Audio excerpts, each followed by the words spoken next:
eu quero convidar você a abrir a sua Bíblia no livro de 1 aos Coríntios, primeira carta de Paulo aos Coríntios. Nós estamos estudando, nós estamos aprendendo a respeito do Senhor e da palavra do Senhor, daquilo que Deus tinha para a igreja de Corinto, uma igreja assustadoramente atual. E nós assim vamos observando as implicações na nossa própria vida cristã. Então, 1 Coríntios capítulo 2, essa é a terceira mensagem. Você que perdeu alguma mensagem, preste atenção, inclusive os irmãos que nos visitam. Nós temos um canal no YouTube, você acha lá, IBM Timon, tá bom? Nós mudamos ali o nome, nós estamos ajeitando, de uma maneira geral, a nomenclatura, então você encontra lá IBM Timon, e tem lá a playlist, tem as séries, você encontra as mensagens, tem muita coisa bacana ali no nosso canal do YouTube. Então, as pregações anteriores também estão ali no IBM Timon, no YouTube. Então, 1 Coríntios capítulo 2, nós vamos ler, não é um capítulo longo, é um capítulo curto, e nós vamos acompanhar o que Paulo vai ministrar àquela igreja. E diz assim a palavra do Senhor: Irmãos, na primeira vez que estive com vocês, não usei palavras eloquentes, nem sabedoria humana, para lhes apresentar o plano secreto de Deus. Pois decidi que, enquanto estivesse com vocês, me esqueceria de tudo, exceto de Jesus Cristo, aquele que foi crucificado. Fui até vocês em fraqueza, atemorizado e trêmulo. Minha mensagem e minha pregação foram muito simples. Em vez de usar argumentos persuasivos e astutos, me firmei no poder do Espírito. Agi desse modo para que vocês não se apoiassem em sabedoria humana, mas no poder de Deus. No entanto, quando estamos entre pessoas maduras, falamos com palavras de sabedoria, mas não com o tipo de sabedoria desta era ou de seus governantes, que logo caem no esquecimento. Pelo contrário, a sabedoria a que nos referimos é o mistério de Deus, seu plano antes secreto e oculto, embora ele o tenha elaborado para a nossa glória antes do começo do mundo. Versículo 8. Os governantes desta era, por sua vez, não entenderam, pois se houvesse entendido, não teriam crucificado o Senhor da glória. É a isso que as Escrituras se referem quando dizem: olho nenhum viu, nem ouvido nenhum ouviu, e mente nenhuma imaginou o que Deus preparou para aqueles que o amam. Mas foi a nós que Deus revelou estas coisas por seu Espírito. Pois o Espírito sonda todas as coisas, até os segredos mais profundos de Deus. Pois quem conhece os pensamentos de uma pessoa, senão o próprio Espírito dela? Da mesma forma, ninguém conhece os pensamentos de Deus, senão o Espírito de Deus. E nós recebemos o Espírito de Deus, e não o Espírito deste mundo, para que conheçamos as coisas maravilhosas que Deus nos tem dado gratuitamente. Quando lhes dizemos isso, não empregamos palavras vindas de sabedoria humana, mas palavras que nos foram ensinadas pelo Espírito, explicando verdades espirituais a pessoas espirituais. Mas o homem natural não aceita as verdades do Espírito de Deus. Ela lhes parece loucura, e ele não consegue entendê-las, pois apenas quem é espiritual consegue avaliar corretamente o que diz o Espírito. Quem é espiritual pode avaliar todas as coisas, mas ele próprio não pode ser avaliado por outros. Pois quem conhece os pensamentos do Senhor, quem sabe o suficiente para instruí-lo? Mas nós temos a mente de Cristo. Amém? Esse é o segundo capítulo. Paulo está então ensinando aquela igreja, e é uma igreja, como eu disse, assustadoramente atual. Corinto é uma cidade dinâmica. Aquelas pessoas estão envolvidas nas suas próprias vidas, elas têm um amor profundo pela cultura em que elas estão inseridas, elas gostam dessa questão ligada à filosofia, à sabedoria, a discursos, elas se impressionam com as pessoas, elas vivem plenamente tudo aquilo que a cidade pode oferecer. Quando Paulo viaja e quando Paulo passa pela cidade de Corinto, ele segue o padrão e as pessoas aceitam ali a palavra, nasce uma igreja grande. Igreja essa que, com o passar dos meses, com o passar do tempo, começa a ter seríssimos problemas, porque em algum momento eles não captaram, deixaram de entender o verdadeiro objetivo do Evangelho. E como eu tenho dito nas 3 mensagens, nas 2 que passaram e repito hoje, quando nós não entendemos realmente o que é ser igreja, as nossas expectativas ficam equivocadas e as nossas esperanças e entendimentos se vão errados. Então, o que Paulo está fazendo ao receber as notícias é uma correção de rota. E é impressionante como Paulo, mesmo diante de tanto problema, e essa igreja apresenta uma lista impressionante de problemas. Eu me lembro mais ou menos ali, e a gente fica fazendo umas comparações, porque nós sabemos que no Antigo Testamento, o Antigo Testamento conta a história do povo de Deus. E como as coisas começam a dar errado imediatamente após eles serem libertados. Então Deus vai e faz tudo o que faz com Moisés, toda aquela sequência cinematográfica, as 10 pragas, Deus liberta o povo, vem a Páscoa, eles saem pelo deserto ali fugindo, ele proporciona o escape, o povo consegue atravessar o Mar Vermelho, aquelas cenas que a gente não consegue só mesmo no cinema para ter uma ideia da grandiosidade, e o povo é liberto, e o povo está vendo a ação de Deus. O povo não tem dúvida nenhuma de que Deus é que fez o maior exército daquela época, daquela geração, ser destruído por um bando de escravos. E passados alguns dias, aquele povo está adorando um bezerro de ouro. É impressionante. Como mesmo diante da ação poderosa de Deus, seguida, os homens, a humanidade, a sociedade, nós temos a capacidade de esquecer o que Deus faz. E logo depois Deus faz uma proposta para Moisés, quando a coisa desanda. Deus chega para Moisés e diz: Moisés, esse povo aí não vai não. Eu vou fazer o seguinte, vamos fazer um acordo aqui.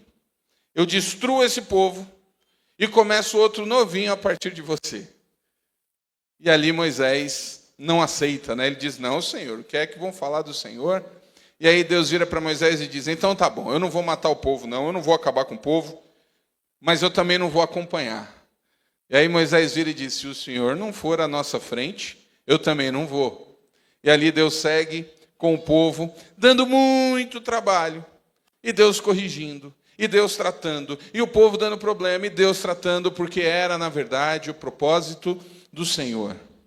E quando a gente olha no Novo Testamento, depois de Cristo ressuscitar, depois de Cristo ensinar ali aqueles homens e a igreja se tornar uma realidade, a igreja começa a ter, espalhado pelo mundo, uma série de problemas, da mesma forma como o povo.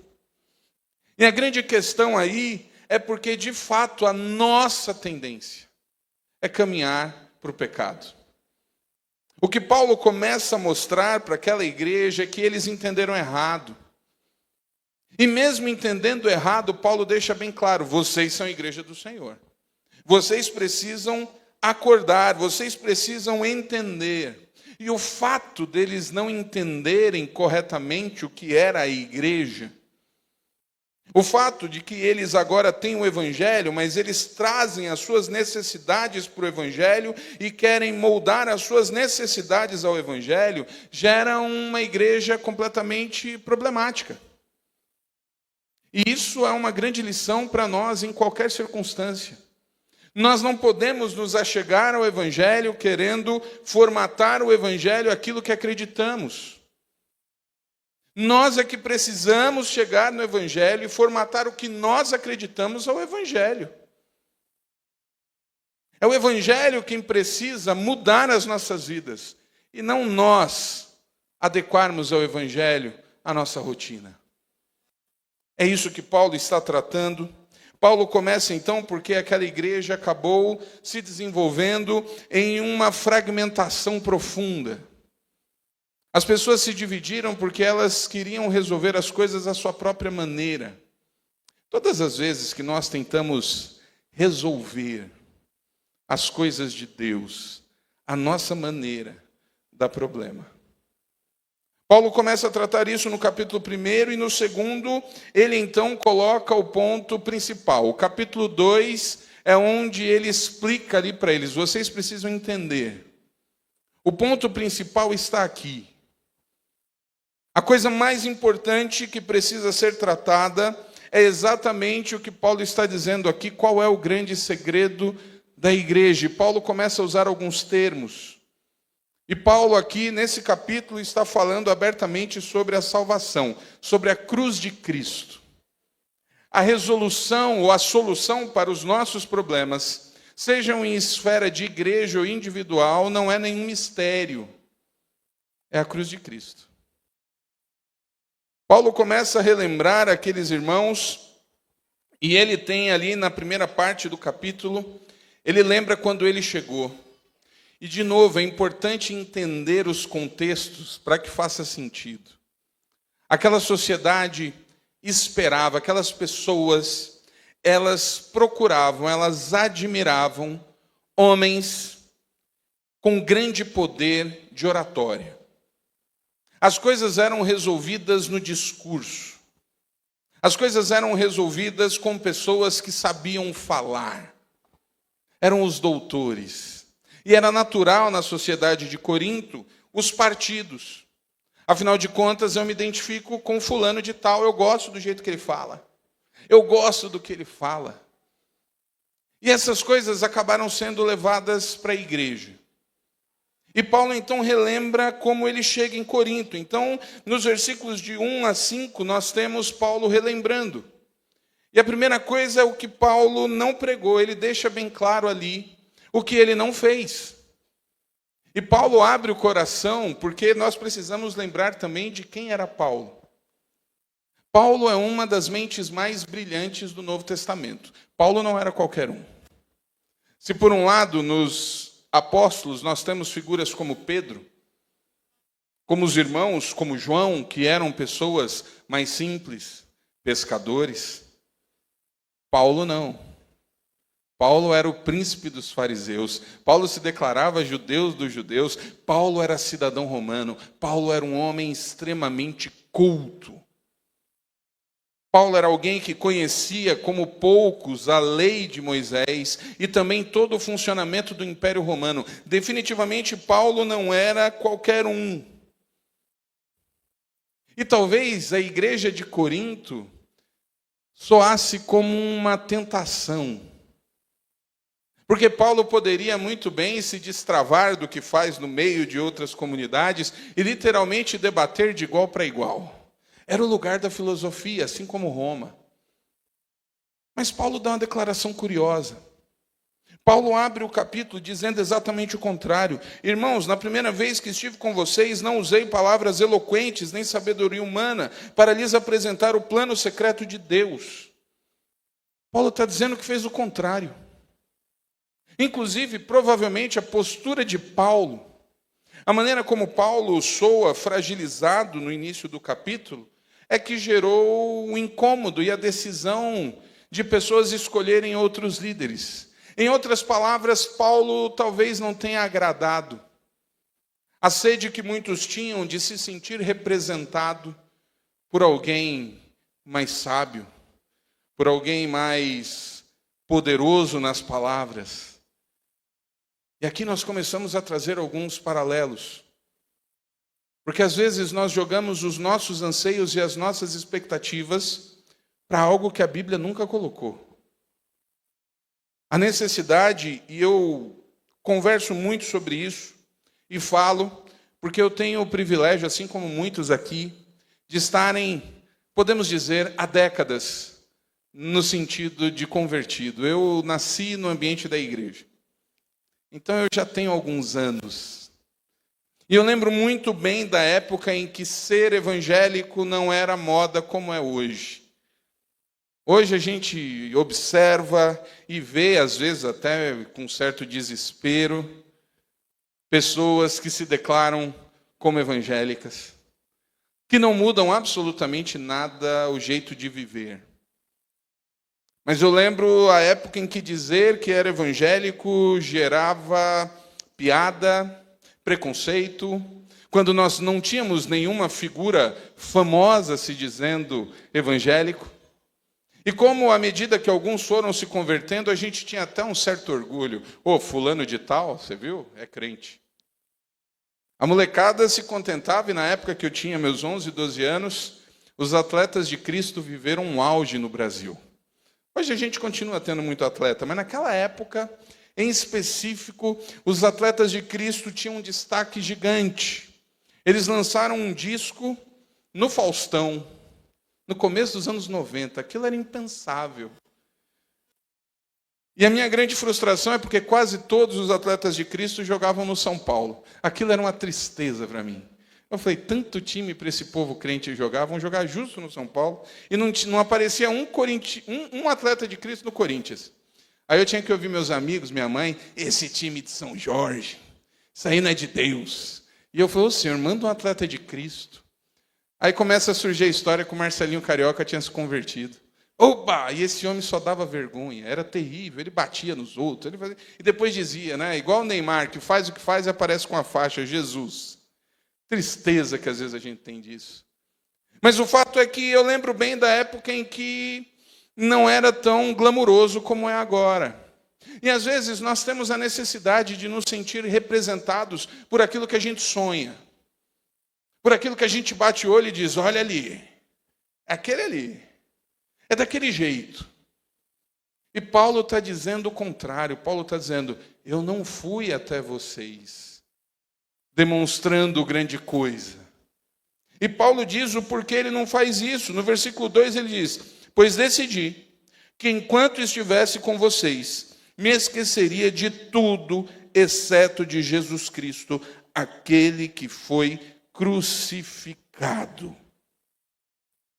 Como é que Paulo não pregou? Paulo não pregou sabedoria humana, Paulo não quis mostrar a sua condição e o que ele conhecia. Justamente para que as pessoas não focassem o olho nele, e sim na palavra. Queridos, o que precisa de fato transparecer numa igreja, o que precisa ser destacado em uma igreja em qualquer situação, é a palavra. Nós vivemos uma época de tecnologia, de redes sociais, onde às vezes, e eu já comentei isso, às vezes nós estamos em reunião de liderança, e às vezes parece que a gente está numa grande sala, estamos formando pautas para grandes programas televisivos, para grandes espetáculos, para shows, porque hoje nós precisamos entreter.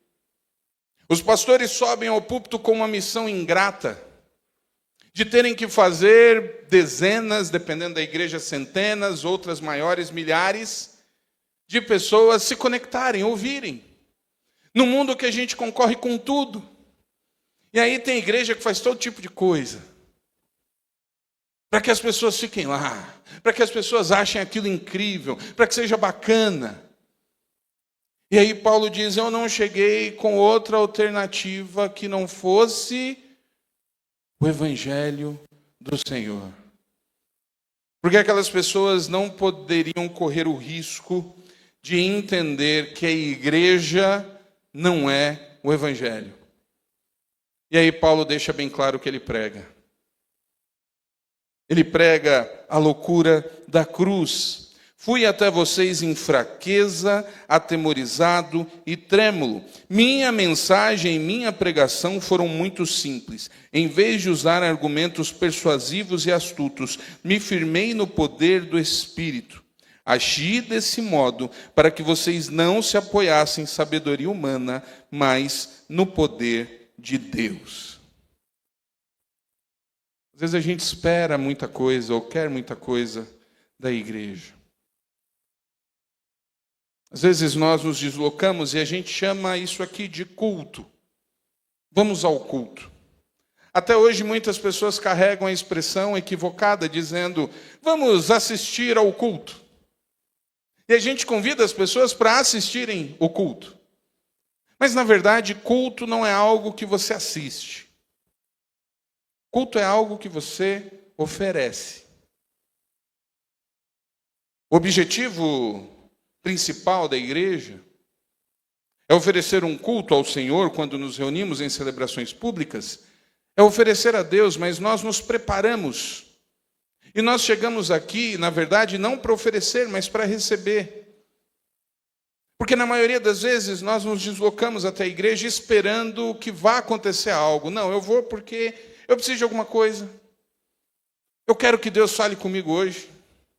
Eu preciso da bênção tal. Eu estou necessitado disso. E nós chegamos aqui com o espírito de quem quer e deve receber. E se não acontece nada, a gente ainda sai reclamando. E quantas vezes, por toda a minha experiência cristã, eu não ouvi ou não disse: nossa, hoje foi ruim, hein? Já saiu daqui dizendo esse tipo de coisa? Não se entregue, não se entregue, não cutuque a pessoa. Mas olha o tipo de situação que a gente passa. Somos capazes de achar que algo que nós estamos oferecendo a Deus não foi bom, porque nós nos colocamos no lugar do Senhor. E para quem, principalmente para os irmãos que estão nesse momento trabalhando e servindo, isso é algo muito tenso. Teve uma época que eu precisei chegar em casa e falar assim: ninguém assiste live depois do culto, está proibido, porque perde a bênção. A gente chegava dizendo: nossa, hoje foi bacana. Aí pronto, aí o pessoal da música chegava em casa, ligava a TV, aí o desespero começava: que horrível, tá feio, olha esse áudio, não dá para entender, e isso e aquilo, aí pronto. Aí de repente o culto se tornava algo péssimo. O culto não é para a gente. Na verdade, esse é o único momento, é o momento da pregação da palavra em que, de fato, nós devemos nos preocupar no sentido de receber algo, de entender a palavra do Senhor. Fora isso, nós estamos oferecendo a Deus, que pela sua graça e misericórdia, pelo simples fato de se fazer presente, já nos abençoa. Mas precisamos ter um entendimento, e Paulo está dizendo isso. Então, uma das coisas que precisamos urgentemente rever nos nossos conceitos são as expectativas e como, de fato, estamos ou não alinhados ao que significa isso aqui. A igreja não é um lugar mágico onde nós chegamos para receber uma energia especial e sairmos protegidos de todas as coisas. É isso que Paulo está ensinando. E Paulo diz que, na verdade, existe um contraste entre a sabedoria humana, a sabedoria da sociedade, o ideal, o estilo de vida, o jeito de ser, que era aquele que valorizava os melhores, que se preocupava e se importava com os que se destacavam, que resumia aqueles que não conseguiam falar ou se manifestar a nada, como a sabedoria desse mundo e a sabedoria de Deus, que é completamente diferente, a sabedoria da cruz, que não faz sentido para a sociedade. O evangelho é algo extremamente contra a cultura. Quando nós cantamos aqui que este é o nosso respirar, fazer a tua vontade, essa letra, se entrar em qualquer debate acadêmico, vira um escândalo. Quando nós usamos a expressão servir, quando nós observamos palavras que Jesus foi colocando no seu ministério e dizendo que deveriam ser feitas, não faz sentido na sociedade. Como assim servir? É você que tem que ser servido. Você tem que buscar a sua própria realização. Você tem que focar na sua própria alegria. O alvo sempre é o eu. O evangelho não trabalha com o eu. E essa era a grande dificuldade daqueles irmãos. Aqueles irmãos haviam perdido o foco do que era ser igreja e eles queriam ser servidos e não servir. E Paulo aqui então começa a explicar, ele fala sobre a sabedoria transmitida. A partir do versículo 6 ele vai falando: no entanto, quando estamos entre pessoas maduras, falamos com palavras de sabedoria, mas não com o tipo de sabedoria desta era ou de seus governantes, que logo cai no esquecimento. Uma das reclamações da igreja de Corinto, é incrível isso. Eles, justamente por valorizar o discurso, eles haviam entendido que Paulo estava tratando eles como seres inferiores. Eles achavam que Paulo não havia dado a profundidade real do que Deus tinha para eles. Porque o grande objetivo era provavelmente entender os grandes mistérios do universo. A grande filosofia, ter uma resposta para debater com os sábios da cidade.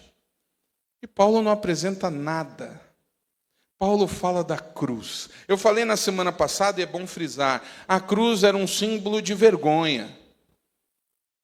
2025, nós conseguimos carregar e andar sem nenhum problema. A gente tem a cruz aqui em cima. Mas demorou quase 2 séculos para que a igreja usasse a cruz como símbolo. Porque os judeus viam vergonha na cruz. Porque a lei proibia pregar uma pessoa na madeira. Era proibido. O gentil, o grego, o romano, tinha na cruz a maior humilhação que alguém poderia sofrer. Então não fazia sentido você ostentar algo tão terrível. Então aquelas pessoas estão lá querendo as respostas para a vida. Aquelas pessoas estão querendo entender determinadas situações. E Paulo simplesmente fala da cruz de Cristo.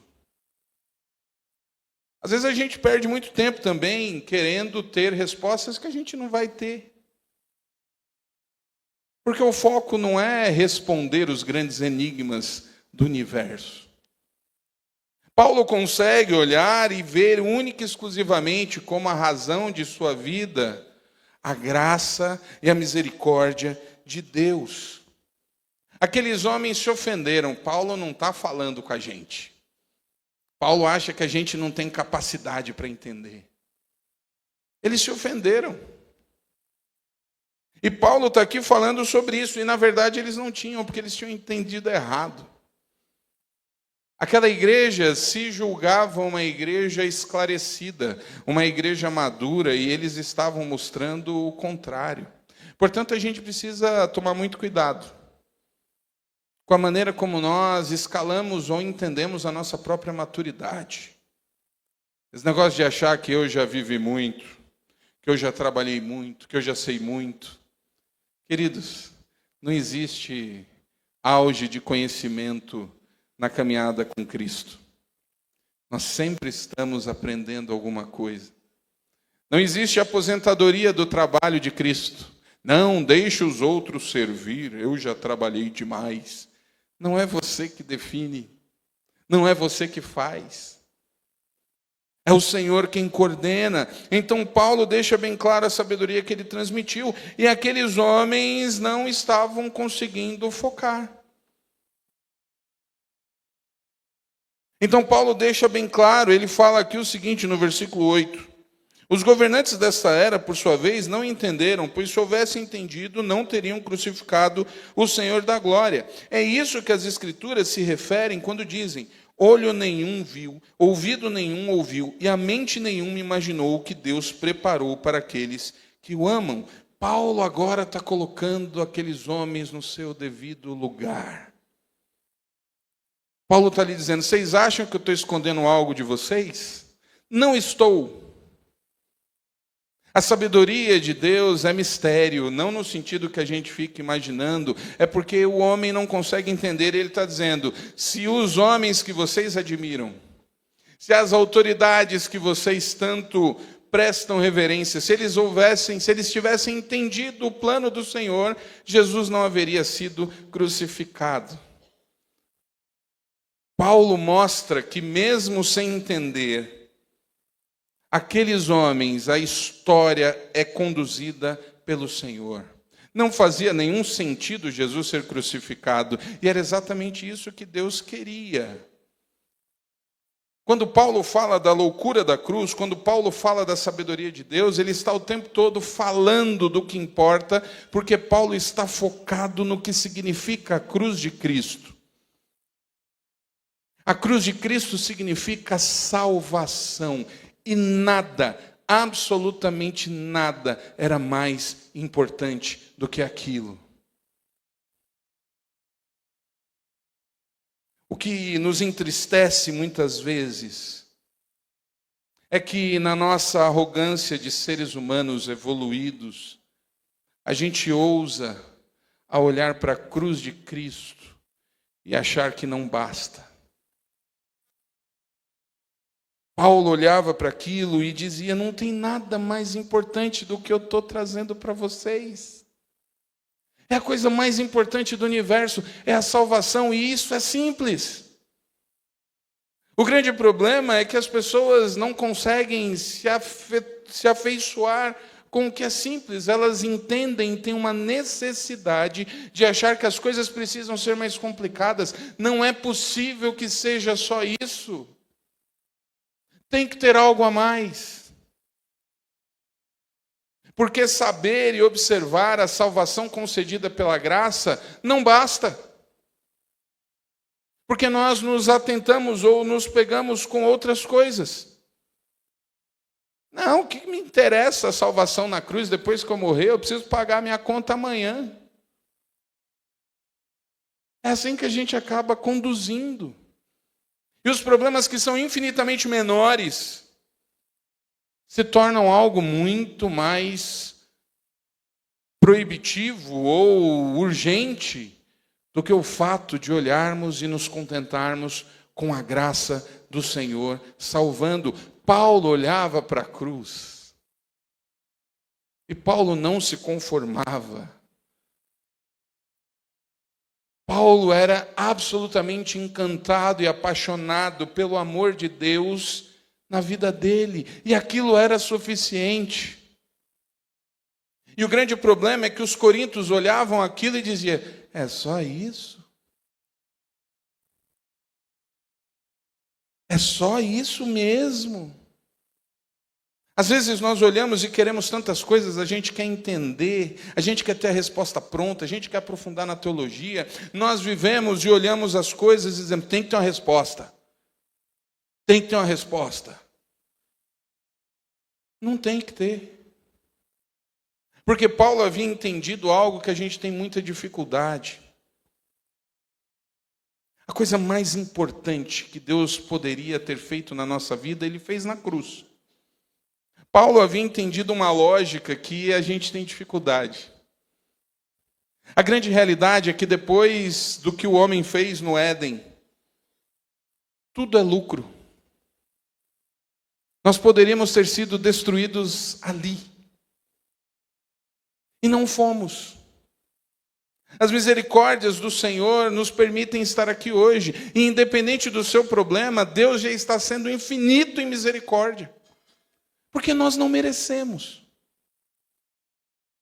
Paulo entende e olha para a sua figura diferente do que aquela sociedade valorizava, que era o fato de se destacarem, de falarem, de serem pessoas com aparência, de serem pessoas que se impunham.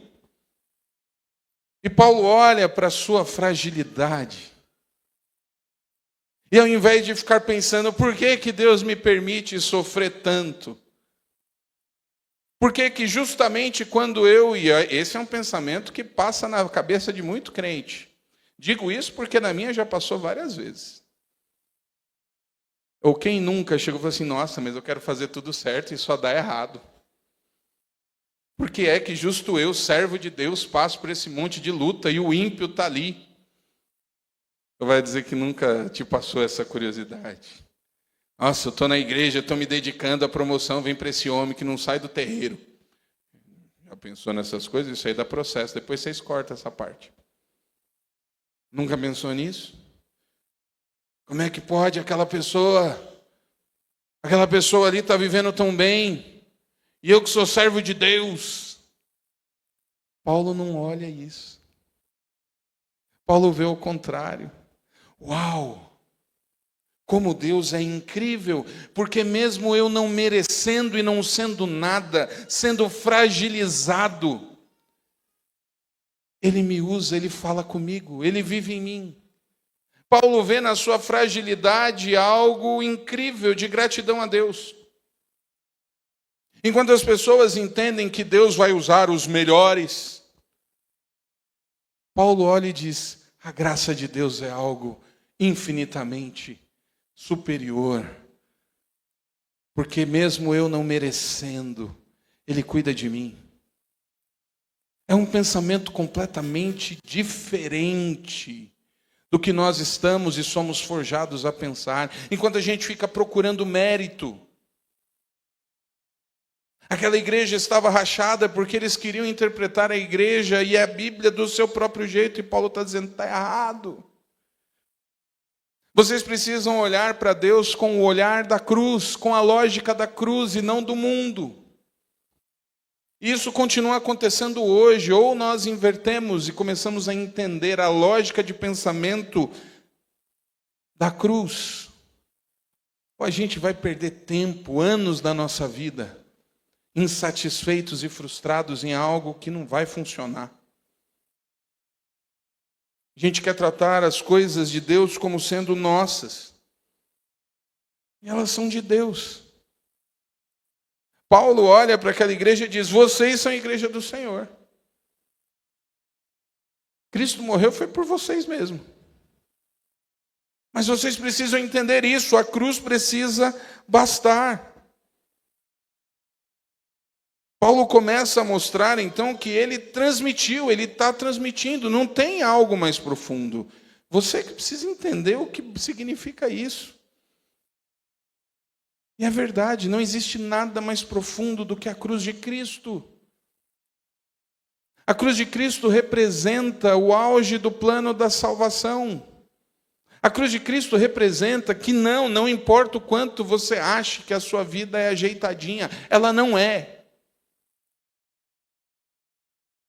A cruz de Cristo nos lembra que somos pecadores. A cruz de Cristo lembra que a sua capacidade de comprar um bom perfume, de andar por bons lugares, de dirigir bons carros, não tira o pecado de você. A cruz de Cristo lembra que não importa o quanto você sabe os podres de quem está do seu lado. O fato do outro pecar mais que você não faz de você um não pecador. Você continua sendo um pecador. A lógica que diz: mas eu não peco tanto, não significa nada, porque não importa o quanto você peque, você peca. E a cruz de Cristo nos mostra isso. A cruz de Cristo nos mostra que o principal é entender a salvação, não tem nada mais importante. Nada. Seja uma cura que você tanto espera, uma promoção, um dinheiro, qualquer situação é menor do que o teu destino eterno. Porque de um jeito ou de outro nós passaremos por esta terra. E o que realmente importa é a eternidade. Então Paulo está dizendo: não tem nada mais profundo, e até agora vocês não conseguiram entender a profundidade que é a cruz de Cristo, porque a cruz de Cristo é uma inversão do pensamento. A cruz de Cristo é a inversão da lógica. E o grande problema daquela igreja em se dividir é porque eles não conseguiam pensar com o olhar da cruz de Cristo. Sabe por quê? Porque o olhar da cruz de Cristo, a lógica da cruz, é a lógica que fez Jesus se entregar. Paulo está dizendo: vocês estão rachados, vocês estão com problemas, porque vocês não conseguem pensar como Cristo. É o contrário. E os problemas que nós continuamos enfrentando hoje, em 2025, seja como igreja, seja na nossa casa, no nosso casamento, na nossa relação com os filhos, com os nossos amigos da faculdade, com o que quer que seja, é porque não conseguimos pensar com a lógica da cruz. Nós pensamos com a nossa lógica. Nós pensamos com o nosso senso de justiça. Nós pensamos na lógica de que ele que está errado, é ele que vai ter que pagar. É ele que me ofendeu. Com a lógica de quem precisa ser servido e não dá certo. A igreja não tem a menor condição de dar certo se não for a lógica da cruz. Você não vai conseguir dar certo com ninguém na vida se você não entender a lógica da cruz. Os grandes problemas que vivenciamos nas nossas relações é porque nós queremos ser servidos primeiro. Primeiro eu. Segundo eu. Terceiro eu. E aí você está lidando com uma pessoa que pensa do mesmo jeito. Primeiro eu. Segundo eu. Terceiro eu. É a sua opinião que tem que ficar por último. É o seu gosto que precisa ser satisfeito. É a sua escolha que tem que valer. A lógica da cruz não diz nada disso. Paulo começa a dizer, queridos, não é assim. Mas Paulo adverte, não é todo mundo que entende, só existe uma maneira de você entender isso. É através da ação do Espírito Santo. Paulo começa a colocar essas questões, ele vai dizendo, a revelação é pelo Espírito. A partir do versículo 10, ele fala aqui o seguinte, mas foi a nós que Deus revelou estas coisas por seu Espírito, pois o Espírito sonda todas as coisas, até os segredos mais profundos de Deus. Quem conhece os pensamentos de uma pessoa, senão o próprio Espírito dela? Da mesma forma, ninguém conhece os pensamentos de Deus, senão o Espírito de Deus. E nós recebemos o Espírito de Deus, e não o Espírito deste mundo, para que conheçamos essas coisas maravilhosas que Deus tem nos dado gratuitamente. E é só pelo Espírito que podemos entender o que Jesus tanto fala aos discípulos. É só pelo Espírito que a gente consegue entender as bem-aventuranças. Jesus foi preso e traído justamente porque os homens não conseguiram entender o que ele estava fazendo. Judas olhou para Jesus e esperava desesperadamente aquele libertador político. Aquele homem que iria tomar a autoridade de Roma, sentar no trono, restaurar o trono de Davi e fazer com que eles reinassem sobre o resto do mundo. E aí Jesus chega e diz, o meu reino não é desse mundo. E aquilo não faz sentido. Pedro tem raiva de romano. Jesus chega para ele e fala assim, se alguém lhe ferir uma face, se alguém lhe der um tapa, você oferece o outro. Pedro diz, não, Senhor, não.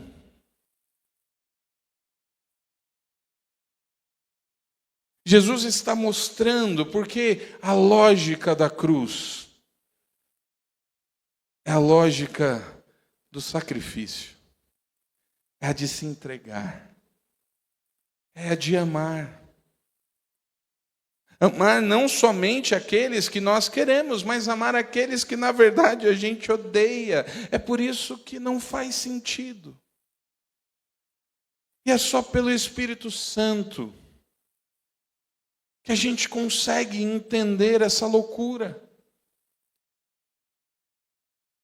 É por isso que nós temos, e Jesus coloca uma série de mandamentos de mutualidade. É amai uns aos outros. É submetei-vos uns aos outros. São coisas que precisam acontecer, é uma troca. É somente assim que o Evangelho faz sentido. Porque se nós ficarmos tentando viver um cristianismo que faça sentido para o mundo, a gente está perdendo tempo. É disso que Paulo está falando àquela igreja. Paulo olha, e alguns textos que até a gente gosta de cantar, e são muito bonitos, que na verdade a gente fica imaginando um negócio assim incrível. Esse texto de Paulo nós temos dois trechos que são cantados. O primeiro é: olho nenhum viu, ouvido nenhum ouviu e mente nenhuma imaginou o que Deus preparou para aqueles que o amam. Tem músicas muito bonitas sobre isso, né? E aí a gente canta imaginando, é o céu, é aquela beleza, né? É isso, são as ruas de ouro. Olho nenhum viu, ouvido nenhum ouviu, mente nenhuma imaginou o que Deus preparou para aqueles que o amam. Sabe o que é isso aqui que Paulo está falando? É a cruz. Não são as ruas de ouro. Não é a nossa capacidade de imaginar o céu como aquela coisa mais sublime. E não tem problema nenhum imaginar e pensar nisso. Mas a coisa mais incrível, Paulo olha e diz, aquela cruz que é um símbolo de vergonha, é o que existe de mais extraordinário na ação de Deus, na minha vida e na sua. É o símbolo da vergonha, que não faz sentido, mas que mostra o quanto Deus nos ama. É disso que Paulo está falando. Paulo não está com nenhuma visão linda do futuro. Paulo está vendo aquela cruz ensanguentada, naquele dia feio, de tanta dor e sofrimento. E Paulo diz, o que Deus preparou para aqueles que o amam é a salvação, é a eternidade. A cruz de Cristo precisa trazer impacto na sua e na minha vida. Porque outra coisa que Paulo diz por causa da cruz de Cristo é o seguinte: quem conhece os pensamentos do Senhor, quem sabe o suficiente para instruí-lo, mas nós temos a mente de Cristo. Então Paulo termina o capítulo dizendo àquela igreja a coisa mais importante, a coisa mais profunda, a coisa mais poderosa que Deus nos deu. Não é um modo ultra hard de se tornar um grande palestrante. Alguém que faz com que todos olhem admirados. A coisa mais profunda, a coisa mais importante que Deus nos dá depois da cruz de Cristo é a nossa capacidade de ter a mente de Cristo. Preste atenção nisso. O texto está dizendo, aquela igreja era uma igreja extremamente complicada. Aquela igreja era uma igreja extremamente difícil. E Paulo está dizendo, vocês agora têm a mente de Cristo. E o problema era que aquela igreja havia entendido e estava vivendo plenamente com a mente do seu tempo. Então, dentro da igreja, como é que eles pensavam? Fulano falou mal de mim, pois eu vou resolver isso. Fulano me passou a perna, pois eu processo. A mulher está dando mole ali, pois eu vou lá, porque a carne é fraca, e se a mulher está dando mole, eu tenho direito. Fulano ali mentiu sobre mim, eu vou resolver isso, é na hora. Aquela igreja estava resolvendo os seus problemas com a mente humana. Era um denunciando o outro, era um falando mal do outro. Era o padrão da sociedade, era como a sociedade resolvia. Quando Paulo diz, vocês têm a mente de Cristo, é porque uma igreja, só a igreja, quando começa a resolver seus problemas com a mente de Cristo. E sabe qual é a mente de Cristo? A mente de Cristo é aquela que olha para Judas na última ceia, sabendo o que ele vai fazer, e oferece o pão. A mente de Cristo é aquela que perdoa. A mente de Cristo é aquela que olha, ao invés de sentir ódio ou querer vingar-se, se compadece. A mente de Cristo é aquela que observa a capacidade dos outros e dos fariseus de tramarem o mal, e mesmo assim conversa. É a mente de Cristo que tem o poder real de mudar as relações. É a mente de Cristo que se mantém firme em fazer a vontade do Pai. É com a mente de Cristo que é possível dizer, eu e o Pai somos um. E Deus concede isso a igreja. E aí os crentes, seja na época e na cidade de Corinto, ou seja hoje em 2025 aqui, Timon, nós precisamos ter um momento sério com Deus e reconhecer se a cruz e a mente de Cristo é algo que basta na nossa vida. Ou se nós vamos escolher seguindo viver pelos nossos próprios instintos, vontades e gostos, ao invés de servir querendo ser servidos. Ao invés de entregar e fazer aquilo que o Senhor espera, fazer o que eu espero. Ao invés de fato de entender que algo precisa acontecer e que precisa ser derramado perdão, eu fico esperando, ou eu sou o primeiro que machuco. Nós temos a mente de Cristo. E o que é que nós fazemos com isso? Paulo conseguia olhar para a mente de Cristo e literalmente se saciar. Ele olhava para a graça e dizia: Senhor, eu não mereço tanto. E hoje a gente olha para a graça e parece algo tão ok, tão normal. O que Paulo está ensinando para aquela igreja que tinha a ousadia de se entender madura a ponto de querer conhecer os mistérios do universo. Paulo está dizendo: vocês nem entenderam a cruz de Cristo ainda.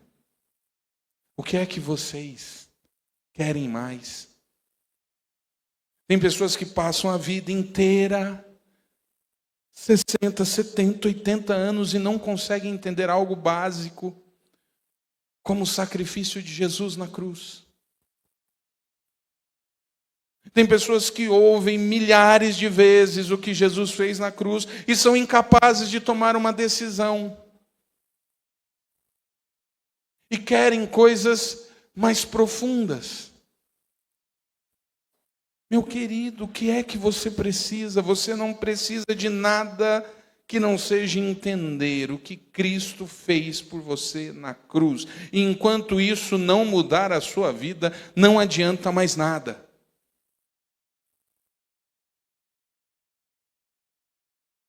Precisamos voltar a nos constranger com a cruz de Cristo.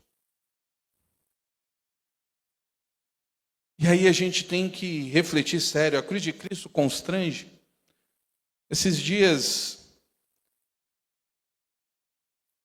um vídeo fez muito sucesso e eu não entendi direito a dinâmica, mas eu sei que as pessoas de repente abriam os olhos e começavam a chorar, e aí o vídeo vai tocando aquelas músicas emocionais, né? Aí no final mostra o que eles estão vendo, e eles se deparam com um ator ali, como se fosse Jesus, todo machucado. E aquelas pessoas olham e muitas começam a chorar. E eu queria ver toda aquela cena, eu queria entender o que estava sendo feito ali. Mas a ideia, ela é forte. O quanto que, de fato, a cruz de Cristo consegue constranger teu coração hoje. Porque se ela não constranger teu coração, você vai continuar vivendo a sua vida do jeito que você quer. E do jeito que quer significa pecado. Eu nunca consegui entender a lógica de pessoas que conseguem estar na igreja, estar num culto e viverem uma vida completamente desassociada do Evangelho, mas isso é o que mais acontece. A cruz de Cristo precisa gerar no teu coração um desejo de mudança. Queridos, o pecado mata. O pecado mata. O pecado leva para o inferno. Isso não é piada.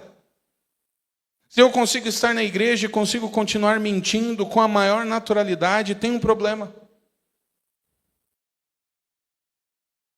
Se eu consigo estar na igreja e consigo estar traindo, consigo estar mentindo, consigo estar roubando, eu estou em pecado. Isso mata, isso leva para o inferno. A lógica da cruz não é aquela lógica de que Deus vai me entender. Deus te entende, você é um pecador como eu. Nós não valemos nada, desculpa se você veio para ouvir uma mensagem, para te trazer e te tornar especial. Aí você precisa procurar o Dave Leonardo, que vai te chamar de bonitinho, de lindinho de Jesus. Eu não posso te chamar de lindinho de Jesus, não agora. Eu preciso dizer que você, como eu, somos pecadores e a gente carece da misericórdia do Senhor e de arrependimento. Não ouse ter uma vida de quem acha que Jesus vai dar um jeito porque sabe que a carne é fraca. Com o pecado não se negocia, se deixa. Isso precisa fazer diferença. É isso que Paulo está dizendo. A cruz de Cristo precisa fazer diferença na vida de vocês. A mente de Cristo precisa fazer você entender a necessidade de se arrepender. E não tem nenhum tipo de estudo que eu possa fazer ou gerar aqui que seja mais importante ou profundo do que falar do que a cruz de Cristo faz. O Evangelho não é para amaciar a nossa alma, o nosso ego, nos dizer que vamos alcançar e conquistar tudo o que queremos, porque talvez não consigamos. Porque talvez você passe, sim, a sua vida inteira sem conseguir o que você tanto sonhou. Porque talvez, de fato, o Senhor não dê a cura que você quer e você vai passar pelo deserto. Talvez você não ache o relacionamento se não tenha um relacionamento de cinema. Mas nada disso anula a cruz de Cristo, que é a coisa mais importante.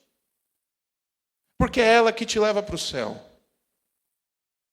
Todo o restante é menor. Independente dos nossos desejos e vontades serem respondidos por Deus, a graça e a misericórdia de Deus está manifesta na cruz de Cristo. Se nada mais acontecer na sua vida, a misericórdia do Senhor já foi derramada sobre a sua vida. E aí é a hora de refletir. E aí é a hora de colocar e falar assim: a graça me basta, ou eu preciso de algo mais? Porque se você olha para a graça do Senhor e quer algo a mais, você ainda não foi alcançado por ela. A mente de Cristo está à nossa disposição. E a resposta é uma só: arrependimento. Ou eu entendo o que isso significa e deixo o Espírito Santo mudar a minha vida, ou eu vou viver uma vida me enganando com Deus, sem ser o alvo daquilo que a cruz representa. A cruz de Cristo basta na sua vida. Você consegue visualizar isso? Queria convidar o ministério de louvor. Antes de subir, nós cantamos uma canção que dizia: este é o meu respirar. Qual é o seu respirar? O que de fato tem representado? Você pode de fato dizer que tem feito a vontade do Senhor?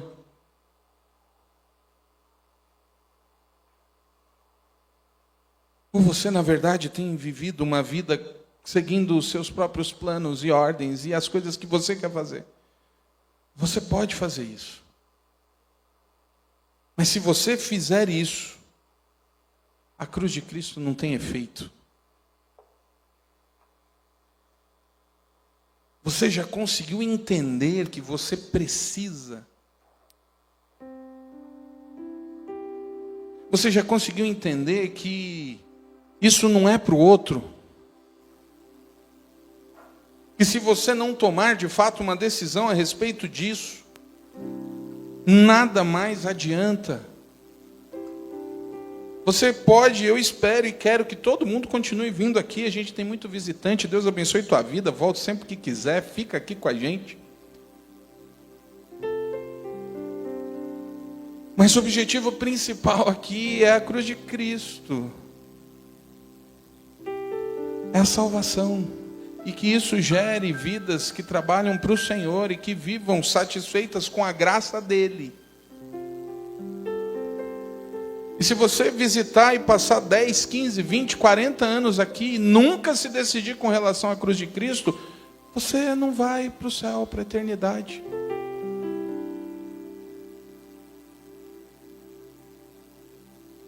É a cruz de Cristo. A resposta para a igreja de Corinto, e Paulo vai continuar falando sobre isso, nós vamos continuar vendo, é a cruz de Cristo. É a nossa capacidade de pensar com a mente de Cristo. E aí, sendo bem sincero, analise os seus projetos, os seus planos, e tenha a curiosidade de se perguntar se é a mente de Cristo que está te conduzindo para isso. Se é a mente de Cristo que tem gerado as ações que você tem tido. Se não for, é hora de arrependimento. Feche seus olhos.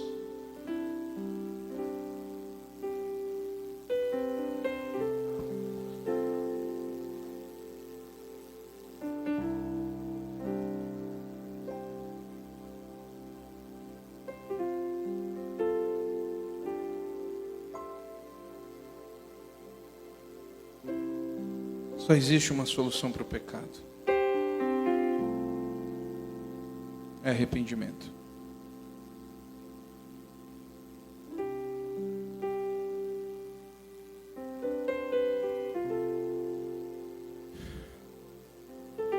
Santo Deus, nós nos colocamos diante do Senhor como igreja. Pai, eu te louvo porque mesmo não entendendo a extensão, a profundidade desse amor, o Senhor nos comprou e nos chama de igreja, de filhos. E o que Paulo disse há 2000 anos atrás continua sendo a verdade absoluta. E a realidade é que nós como igreja precisamos urgentemente entender isso. Pai, que o Teu Santo Espírito, e esse capítulo fala muito sobre isso, de que não é possível entender o Evangelho sem a ação do Teu Santo Espírito. Então nós clamamos a Tua misericórdia. Pai, que o Teu Santo Espírito esteja abrindo os olhos que eventualmente estejam fechados aqui em nosso meio. Pai, que o Teu Santo Espírito tenha liberdade aqui, neste momento, com aqueles que aqui estão, com os que estão acompanhando em casa, com os que estão vendo esse vídeo em uma outra hora, que o Teu Santo Espírito nos mostre, nos revele, nos diga exatamente as coisas que precisamos nos arrepender. Que a cruz de Cristo constrange os nossos corações. Pai, dá temor. Derrama sobre a Tua igreja o temor necessário, a tristeza do pecado. Que ninguém aqui esta noite saia esta noite daqui achando que não precisa da cruz de Cristo. Pai, ajuda-nos a viver, a pensar, que o nosso raciocínio, que a nossa mente seja com a mente de Cristo. E que desta maneira, Pai, todo sentimento de mágoa, de tristeza, de vingança,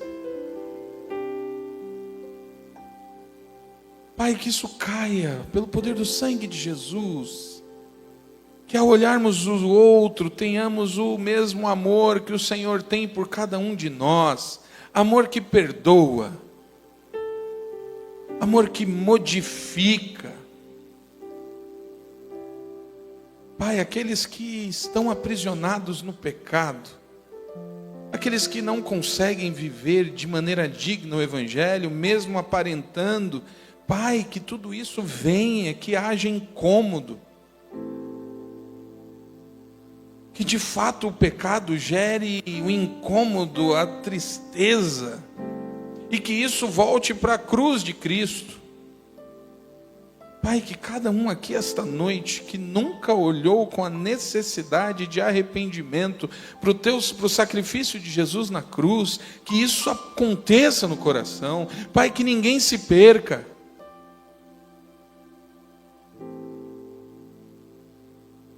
Que as nossas demandas não sejam mais importantes do que o teu amor. Que a mente de Cristo produza em nós um desejo real de servir e não de ser servido. Que a mente de Cristo produza em nós o desejo de fazer e não de ver feito.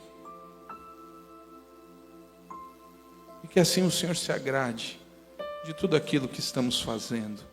Pai, é o teu evangelho, é a tua igreja, é o teu povo. Age conforme a tua vontade. Assim nós oramos, no nome precioso de Jesus. Amém. Amém.